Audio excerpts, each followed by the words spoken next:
tao. Oh. Yan mga idol katusok, at may nag-request na naman na maghihilamos daw tayo ng tae ng baka. Kaya mga bata dyan huwag nyong gagayahin. Para lang sa mga hangal ang mga utak. Katulad namin. Ayan lapitan mo Noy. Ayan. Oh. Kaya ano pang hinihintay nyo mga idol katusok? Maghihilamos tayo dito. Pero huwag nyo gagayahin na mga bata dyan sa bahay nyo. Huwag nyo gagayahin talaga. Para lang sa mga hangal ang utak nito. Ayan Damo Noy, halika na.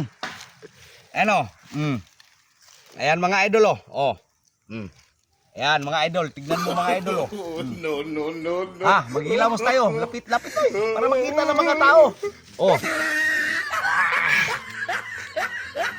Ayan